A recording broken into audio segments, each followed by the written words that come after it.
Alrighty, here we go. Hey there folks, Casey here, and I'm just gonna give you a quick rundown of my top 10 board games of all time. I don't know if you've seen on the channel yet, Eric, Scott, and I did our big one of all three of us doing our top 10s. So now we're gonna give you quick little rundowns of each of our individuals to have a little shorter and digestible individual videos for each. So let's get the show on the road. My number 10 top game of all time is Pandemic Legacy. There's a lot of Pandemic games now, but Legacy was sort of the coolest version I've played. You have the base Pandemic system, which kind of grows and changes over time. Each time you play the game, you're like adding stickers to the board and new rules to the rule book, and characters can die and get torn up and stuff. So it was a cool new way to play a board game. It was one of the first Legacy style games that I had played, and kind of committing to a regular schedule of playing it and seeing it change over that amount of time was very cool.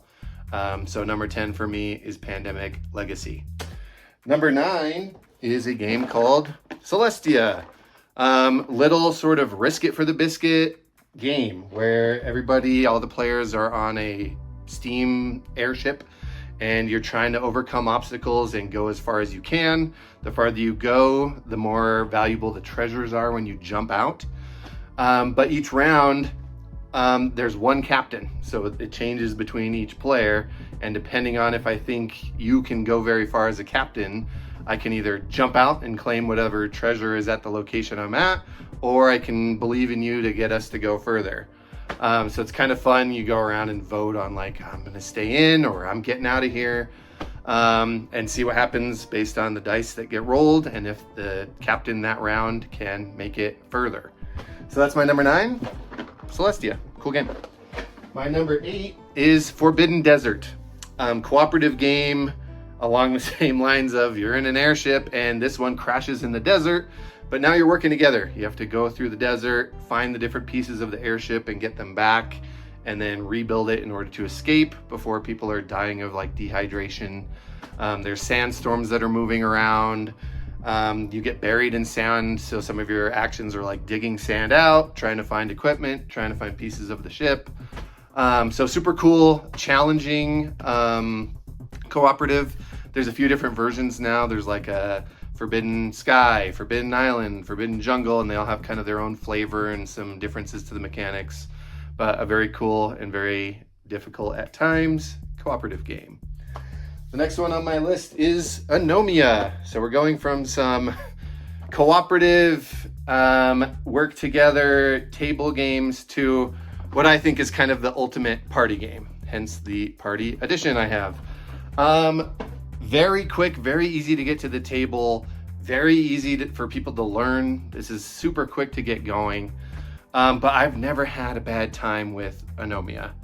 Anomia itself, the term, is a medical condition for being tongue-tied. So in this game, you're just going around the table, you play a single card, and if my card symbol matches yours, I have to name whatever item is in the category on your card before you name mine. I didn't explain that very well, but it's very fast. So I draw a card, yours and mine match. We have basically a duel. I have to name a type of candy bar before you name a pop star. And so instantly you do the thing. Sometimes the cards can kind of stack up. So now I have to like name multiple categories in a row once the symbols are matching that they got revealed.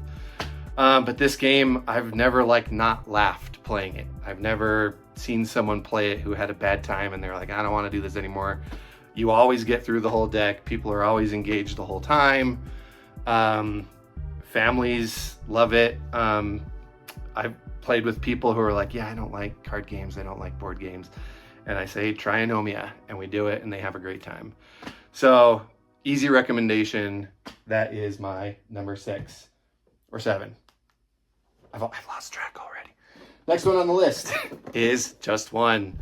Another sort of party style game, can play large groups of people. Cooperative, you're getting whoever is guessing the word each turn by giving them just one clue. So everyone writes a little clue on their placard, but you can't have any duplicates because you only have one of each clue. So if 2 people have the same thing, the guesser doesn't get to see it. So it forces you to be a little bit obscure with your clues, but you still want to be helpful enough to get them to guess it. Super easy to set up, plays up to 8 people, very fast to play, and is a great another party game, cooperative.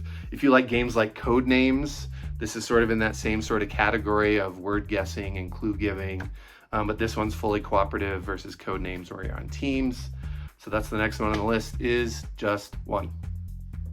Next on the list, the acronym we keep joking about, LOTRTFOTRTTG. The Lord of the Rings, the Fellowship of the Ring, the trick-taking card game. Another cooperative game. I'm finding myself liking co-op these days. It's fun to kind of work together with people and solve a puzzle or complete the challenge without having someone be a loser. But this is super cool. Components look great. The game is cool. It's a trick-taking game, so you just play cards. The highest numbered card of that suit wins the trick. But since it's cooperative, each person has their own character, and each character is trying to complete their own objectives. Frodo needs to collect the rings. Gandalf is kind of a helper for everybody. Sam wants to collect a lot of stuff. Merry and Pippin can't win too much because they're like side characters or something. I don't know. But it works really well. And you play through chapters in the book. If you're a Tolkien fan, this is great because there's characters and stuff you might not know from the movies. Tom Bombadil is in there. Goldberry's in there. The game kind of fights back against you with the Nazgul and different challenge cards and stuff. So we've been having a great time with it. A little bit of legacy aspect to it in the challenges are different each time. Each chapter has kind of its own objective that you have to figure out and complete. Lord of the Rings, Fellowship of the Ring, the trick-taking card game. Next one on my list is Sheriff of Nottingham. Wonderful bluffing game, semi like a party game, but each round there is a different sheriff. The sheriff is trying to stop people from bringing illegal goods into Nottingham. Everyone else is putting cards into their pouch and they're trying to kind of smuggle stuff in. You can be totally honest and bring in legal goods all the time, or you can sneak in illicit goods like pepper or like illegal cheeses.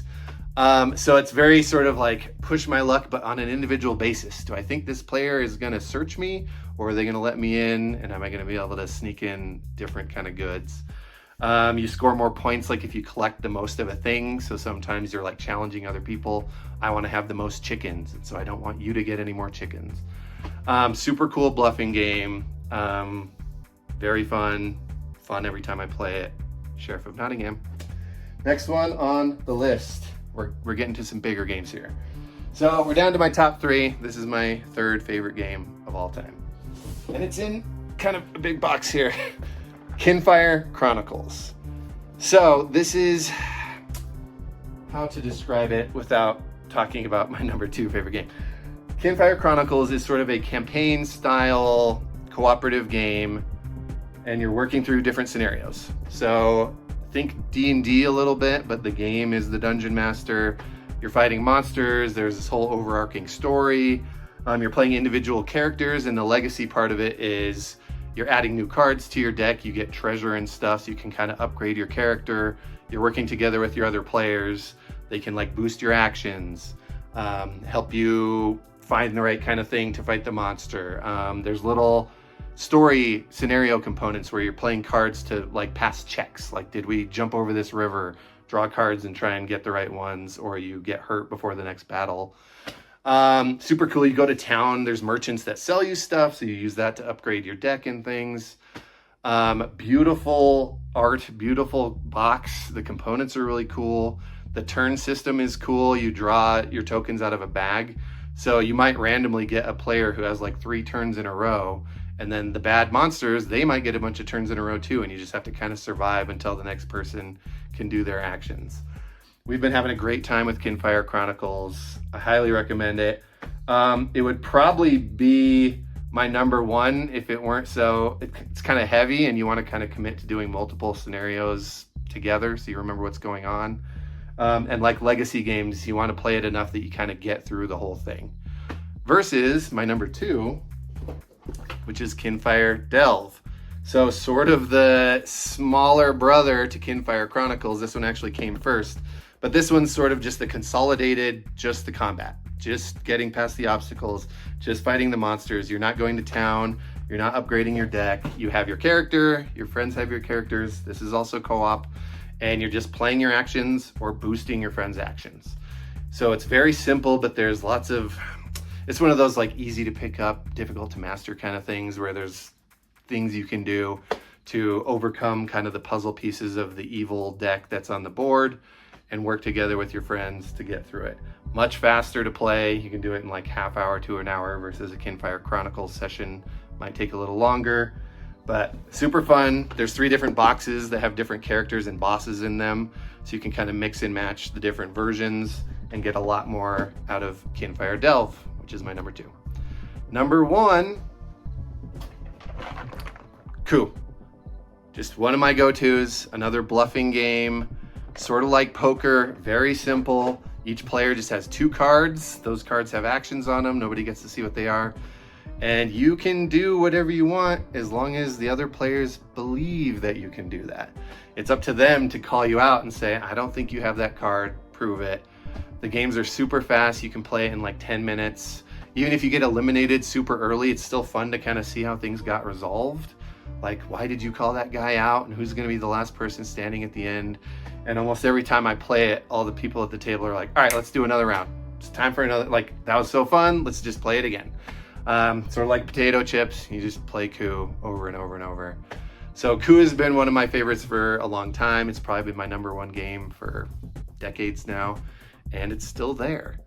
So I've been Casey. Hopefully this was entertaining in some way. I doubt it. But there's my top 10. If you like this, definitely check out our full top 10 with all 3 of us. Definitely a lot longer, but a little more fun back and forth with us. And there's Casey's top 10 board games of all time. Thanks for watching.